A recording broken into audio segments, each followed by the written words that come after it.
Well, you know, over the last year and a half of campaigning, President-elect Trump took a lot of heat for those comments about immigrants, especially Latinos. But how many votes did it really cost him? Jeremy Carl, writing in the National Review, said this, quote, "Well, the media and the pundits predicted doom for Trump's chances with Hispanics. A funny thing happened on the way to the voting booth. The Trump-Hispanic meltdown never happened." Why?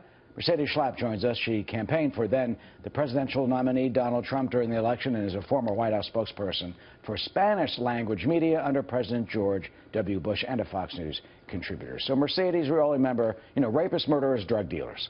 But it turned out that those words did not overwhelmingly turn off the Latino vote. Why? Well, Hispanics, first of all, are not monolithic. They understand the importance, and the two issues for them are clearly the economy and education. Those are two issues that are incredibly important for the Hispanic community.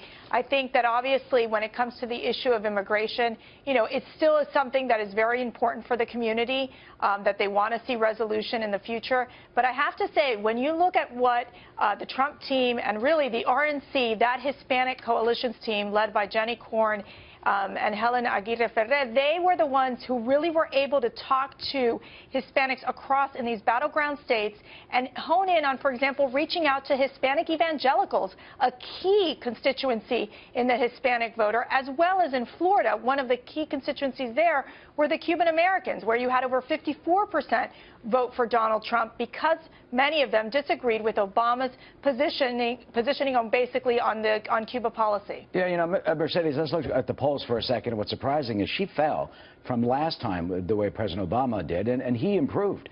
Take a look at 2016 this year. Mrs. Clinton received 65%. Trump 29% of the Hispanic vote, so just under 1/3. But take a look when you compare that to 2012. President Obama received 71%, Romney 27%. So she went down by 6 points, while right. Mr. Trump, he improved it by 2 points. Were you surprised? Right. No, I'm not surprised. You know, it's interesting because there were polls that would come out that said that he would maybe get 18% of the Hispanic vote. But let me tell you, Trump's economic message of putting the American worker first resonated with the Hispanic community, many of them who are in the service industry, many of them who have small businesses that, for example, want to see less regulations and less taxes so that they can build their businesses. It was a very pro-economic message, and that really, I think, played well in the Hispanic community. Also on the issue of education, Trump is for school choice, having the opportunity for parents to make better choices for their children. These were messages, again, resonated with the community, and I think despite the fact that, for example, you didn't see the spending. I mean, Clinton outspent Trump on Spanish-language television and radio. Many in the Spanish-language press were adamantly opposed to Donald Trump, and yet Hispanic voters said, enough. We're going to go. You had that 29% going for Donald Trump. I think that's a good number. And, of course, I want to see an improvement in that number. Okay, let's take a look at two states that were very key, Florida and Nevada. In Florida, I mean, she kind of trounced him in the numbers, 62% to 35%, but that's still more than a third for him. In Nevada, she received 60% to his 29%. But then you got the hotel workers, the union, 52,000 members, you know, under Harry Reid. Right. I think, again, you start seeing the fact that for Clinton, there was a sense of the lack of enthusiasm. We saw that Clinton outspent Donald Trump. They made it a point to hone in on the Hispanic coalition.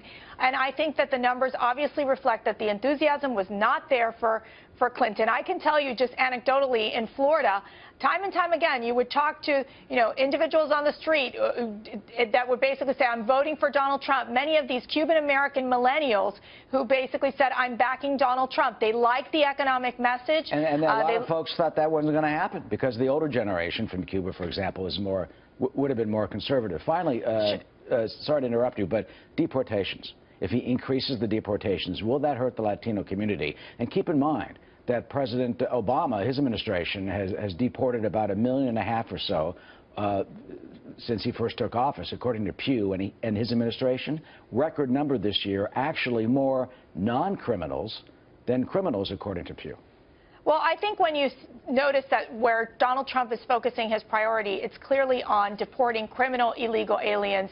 And I think Hispanics, Americans across the board can agree that that is a very important task to take to ensure for the protection of citizens in our country. I think that the immigration debate will evolve. I think the point of the matter is that we agree that securing the border is critical, I think, all across the board to ensure that we can allow for a legal immigration system in place. Right now, what we have is a broken system where basically what we're signaling to the world is just come on in and you can stay in. We have a legal process in place, and we need to enforce those laws. And I think for the Hispanic community, they understand that Donald Trump will do that. And right now, it's one of the top priorities in Washington with the new administration. Absolutely. Mercedes Schlapp, thank you. Good.